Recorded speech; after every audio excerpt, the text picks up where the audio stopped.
Welcome back, Heat Seekers. It's your boy Roto Heat Rick with the Week 1 wide receiver tiers. If you like this content, please hit that like button. Let's get right to it. Tier 1, just a bunch of studs, right? These guys are going to get targeted very heavily. Cooper Kupp, Jamar Chase, Justin Jefferson, Devontae Adams, Stephon Diggs, and Tyreek Hill. I don't have any questions about any of these guys. I know some people are probably a little hesitant to put Tyreek Hill in this range, but I just think Tua is going to target him so heavily, and we know how dangerous Tyreek Hill is on the move and in open space, and that's what I think Miami's going to do with him, and I think he's going to be up here with these guys all year long. Heading to tier 2, I don't have a lot of questions about most of these guys either, but just not as heavily targeted probably as the guys above. Michael Pittman is a guy that I think could move into tier 1, as is CeeDee Lamb, Deebo. Like on a week-to-week basis, those guys could tier 1. Right now, I want to see how this all plays out with new quarterback play, CeeDee Lamb being the number 1 with no Amari Cooper. Deebo, are they going to continue using him as a running back or not? So just a few question marks there, but we know all these guys are going to get targeted pretty heavily. Mike Evans may be the only one that doesn't have the same type of volume, but we know his touchdown equity is super high.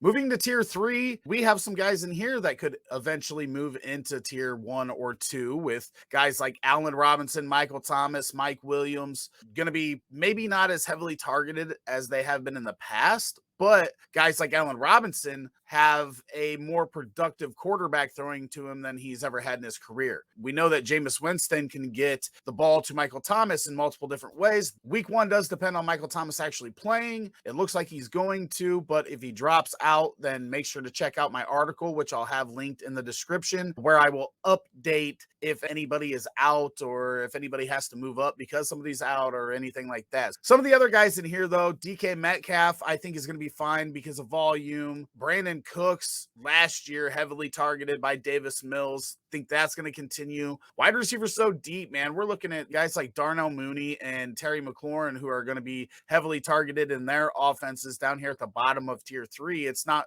indicative of their skill or potential. It's just more of how deep the position is with how the NFL has transitioned into a passing offense league over the past 5 to 6 years. Heading down to tier 4, Jalen Waddle is somebody that people are probably going to think I'm crazy for putting this low, but what happens with Tyreek Hill? How does that affect everything? I just want to see a little bit. He's obviously still a start. You're starting Jalen Waddle, but I just think that the guys above him are typically the wide receiver 1 on their team, minus like T. Higgins, who we already know will be heavily involved even with Jamar Chase on the board. But most of these other guys are the number 1. They are going to get the volume. We just don't know exactly how that's going to play out with Waddle. We know it's going to be good, but how good is it going to be? So just a few more question marks than the guys above him. That's a common theme with a lot of the guys here in tier 4. They're really good players, but they're not the wide receiver 1 on their team. We don't know exactly how some of them are going to play out. Others are like Juju, where we just don't know how that KC offense is going to work. Is Juju going to step up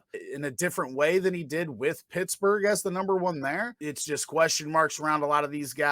You know, Amari Cooper, how's the Brissett and him going to work? Is Brissett just going to target him a ton because they don't have a lot of receiving options? Or is it going to be hard for him to get the ball to Amari Cooper? Something we still need to see. Other guys that are number 1 on their team probably right now, or at least the 1B to the 1A, like Kadarius Toney in New York and Elijah Moore in New York. So I guess I should have said the Giants and the Jets. How is Daniel Jones and Kadarius Toney going to work out? How is Joe Flacco and Elijah Mitchell going to pan out? They could move up in the tier 3 guys in future weeks. Down here in tier 5, we've just got the remaining top 48 receivers of mine, and a lot of these guys have very heavy question marks. We just don't know what we're going to see. Corey Davis, they're saying he's the number 1. Is he the number 1, or is it Elijah Moore? Who's going to get targeted? How is Joe Flacco going to perform? Don't expect it to be very well, but we're getting to that point where a lot of these guys all the guys that you're going to be putting in after the top 36-ish are going to have big question marks from week to week. Guys that I do like in this range, Tyler Boyd. People forget he was a wide receiver receiver 3 for the second half of the season last year. Had a rough start and then turned it on in the second half of the season. Tyler Lockett is going to have games, big games, even with Geno Smith or Drew Lock if he ends up taking the job later on in the season. He's going to be heavily targeted, right? They're such a concentrated